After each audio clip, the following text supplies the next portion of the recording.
Sejumlah negara barat mulai menunjukkan dukungan terbuka terhadap pengakuan negara Palestina. Prancis, Inggris, Kanada hingga Australia mengisyaratkan kesiapan mereka untuk mengakui Palestina secara resmi melalui sidang Majelis Umum PBB pada September 2025 mendatang. Mengutip Tribun News pada 31 Juli, sementara itu Perdana Menteri Kanada Mark Carney menegaskan bahwa pendekatan lama terhadap solusi dua negara sudah tidak relevan lagi.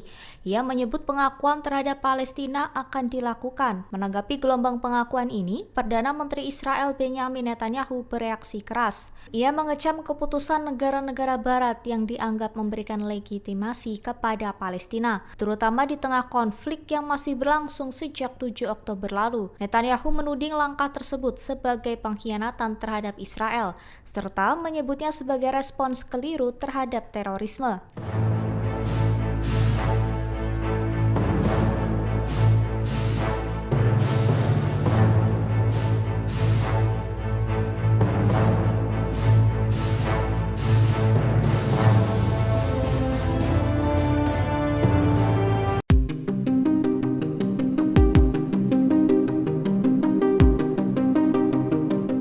Ketegangan kembali terjadi di Kompleks Masjid Al-Aqsa pada Rabu 30 Juli 2025.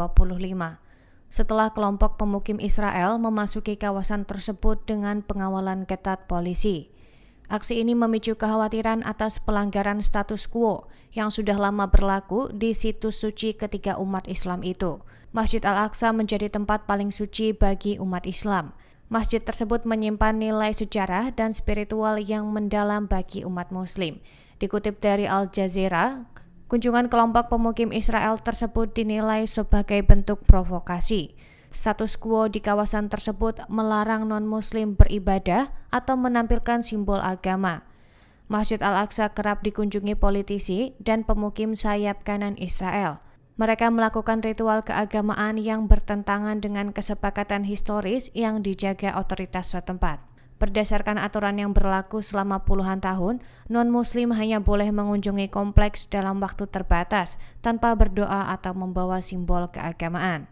Para pemukim yang terlibat dalam aksi ini merupakan warga Israel yang tinggal secara ilegal di tanah milik pribadi warga Palestina di wilayah tepi barat dan Yerusalem Timur yang diduduki.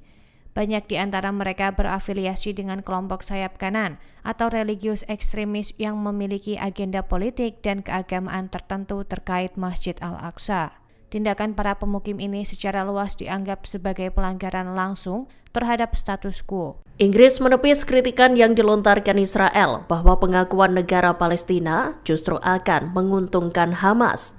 Seperti diketahui sebelumnya, Inggris menyatakan bakal mengakui negara Palestina pada September 2025 mendatang.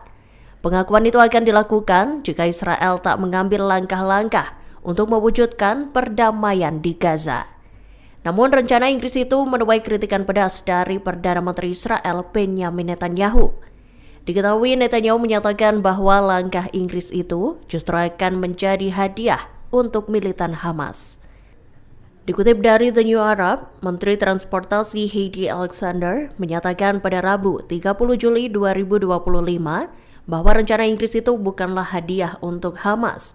Ia lantas menyebut militan Palestina itu sebagai kelompok keji yang telah melakukan kekejaman yang mengerikan. Lebih lanjut, ia menyatakan keharusan untuk meningkatkan tekanan terhadap pemerintah Israel agar mencabut pembatasan. Angkatan bersenjata Yaman kembali meluncurkan serangan drone yang menargetkan beberapa titik penting di wilayah Israel, termasuk Tel Aviv, Askalan, dan Gurun Al-Nakab. Juru bicara militer Yaman, Brigadir Jenderal Yahya Sari, mengatakan serangan itu sebagai respons terhadap agresi Israel yang terus berlangsung di jalur Gaza. Melalui pernyataan resminya, Sari menjelaskan bahwa 3 operasi drone telah dilancarkan dengan total 5 unit pesawat tak berawak. Ia mengungkapkan bahwa 2 drone pertama diarahkan ke situs sensitif di Tel Aviv. Operasi kedua menyasar posisi militer di Askalan dengan 2 drone tambahan. Sedangkan operasi ketiga menargetkan kawasan militer di Gurun Al-Nakab menggunakan 1 unit drone. Sari menegaskan bahwa seluruh serangan berhasil mencapai sasaran serta menyebut keberhasilan itu sebagai berkat Tuhan. Ia menambahkan serangan ini adalah bentuk dukungan terhadap rakyat Palestina yang tertindas. Mengutip Al-Mayadin pada 31 Juli, dilaporkan pihak militer Yaman menegaskan bahwa operasi seperti ini akan terus berlanjut hingga agresi Israel dihentikan dan blokade Gaza dicabut sepenuhnya.